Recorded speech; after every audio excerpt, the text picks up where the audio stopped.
Especially the lady, she's very gullible. Yes, yes, yes. This lady is truly naive and kind.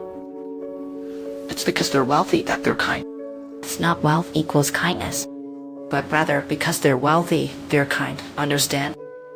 If all this money were mine,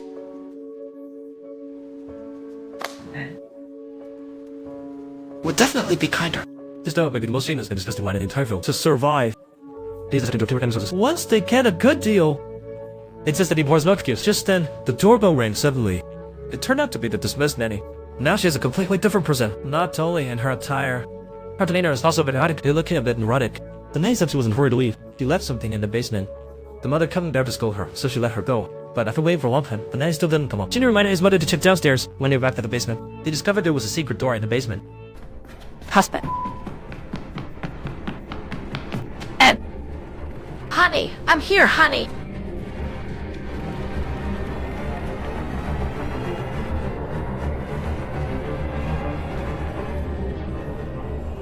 I'm fine, dear.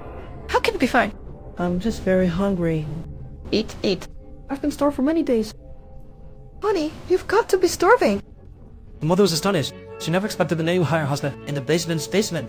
All these years, the wealthy family probably doesn't even know. They've had a parasite living with them for a long time. The nanny said her husband is fugitive. He has been laying down there for 4 years, and every day he seeks out to receive food whenever the rich are not paying attention. Upon learning the truth, the mother picked up the phone to call the police. Let's not do this among poor people, sister. I'm not poor. But we are the poor. I promise to send you money every month. Sister, please come twice a week. Bring some food for this person. No need. Once a week is enough. We have a fridge. Once a week is fine. You people are driving me to report to the police right now. Sister, please don't.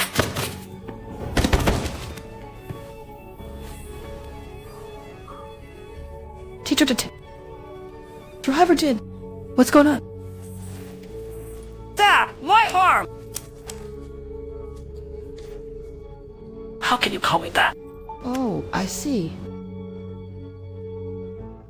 Are you a family crime date? By the way, sis, shut your mouth. I'm going to send the recently filmed video to Madam. The nanny is using the video to threaten. They've got all Jin's family under control. Just as the nanny was mocking them incessantly, the force seized the chance to rush forward and grab the phone. Soon, the new parasite subdued the old parasite. At that moment, the phone suddenly rang. The mother quickly calmed herself to answer the call, perfectly looking but having they'll be home in about 10 minutes. After hanging up, the four began to divide their tasks. Mother was responsible for cooking. Jin has a lot of name back in the business. Jin Ting cleaned the living room trash. But before she could finish, the wealthy family returned. The wealthy family has returned. She quickly hid under the table. Meanwhile, the waking nanny kicked Jin away. She rushed upstairs to tell the master. Things were about to be exposed. Mother to the eventual hostess asserted she pulled the nanny back. The fallen nanny hit her head against the wall. She fainted. Jin hurriedly went forward to carry her back to the basement and found the nanny's husband, who was probably banging his head on the switch on the wall, sending Morse code. He usually relied on this to contact his wife downstairs. Earlier, Master Son said he saw ghosts. It was actually the man sneaking up to steal food. To avoid being discovered, Jin tied the man up. Once the wealthy family went upstairs to sleep, the three quickly took the chance to escape. At that moment, the youngest son ran down with a tan. He insisted on camping on the grass outside. The three had no choice but to hide under the table. The couple went to sleep on the sofa. Not long after, the male host smelled a strange odor. Tell the truth, I had left out for a long time. It was also like the unpleasant smell I may have been washing cloths. The male host said, once again, it chucked Jin. Wait until the night is quiet. The three finally escaped. It was raining heavily outside. They ran home down one hill after another, running tirelessly back home. Because they left in the basement, their home was flooded. The toilet kept spraying waste outward. They wanted to use their wit to change their fate, but the class divide was hard to bridge. That night, they couldn't sleep in the shelter. Meanwhile, in the other basement, the nanny awoke using her last strength, fighting through the ropes on her husband. But soon after, she died from a head injury. The next day, the three received a call from the mistress, inviting them to a birthday party for her son. They were invited to join. To let days in, they could only pick from donated clothes. Soon, the party began. Henry felt resentful watching the social elite. To stay here, he decided to give silence. Just as he entered the basement, he was subdued by a waiting man. Then the man lifted his stone and smashed it down. Lying upstairs, the man picked up a kitchen knife and as well as he walked outside. Upon seeing Jin Ting, the man rushed forward immediately.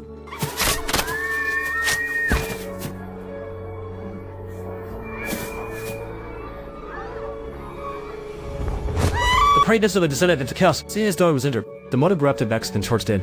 Jin quickly pressed on his daughter's wound. At that moment, the male lad shouted at him for the car keys. Jin pulled out the keys and threw them, but he was pinned down by the two fighters. The mother timed her move perfectly. She forcefully stabbed the man with a advanced skewer, just as the male lad reached for the keys. It was the damn smell of that familiar yet disgusting odor. Seeing the scene, Ojin's eyes were filled with worries and Ted had the advantage of a male Esther. He picked up the knife off the ground and tart.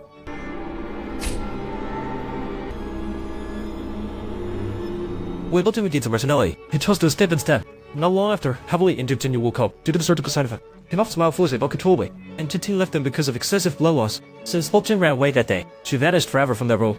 No witnesses saw anything, and there was no surveillance footage either. There was as if she had evaporated into thin air. As time passed, the news stopped reporting. The police also stopped the investigation. On this day, Jin inexplicably came to Villa across the street. He used binoculars to check the situation inside. Just as he was about to leave, accidentally found the corridor light flickering incessantly. He immediately reported the frequency on his phone. This is a set of Morse code. It was his father trying to send him a message. It turns out that after killing someone, Lodgem didn't escape. Instead, he slipped back into a basement hidden from the cameras. He was just like the man who had previously lived here. In a dead wait, after the lawyer fell asleep, came out to steal some food. And in days that followed, he would ultimately struggle to survive in this dark, damp basement. Jin Wu excitedly, he told his mother the truth, because he missed his father so much. That night he had a dream. A dream he had made a lot of money. He bought that mansion. He redeemed his father trapped underground. Though it was ultimately an unattainable dream. This sense of hopelessness revealed the wealth gap in reality. For Lao Jian's family, they could only continue to live at the bottom of society, struggling to escape the parasitic fate. Well, that's the story for today. I am mine.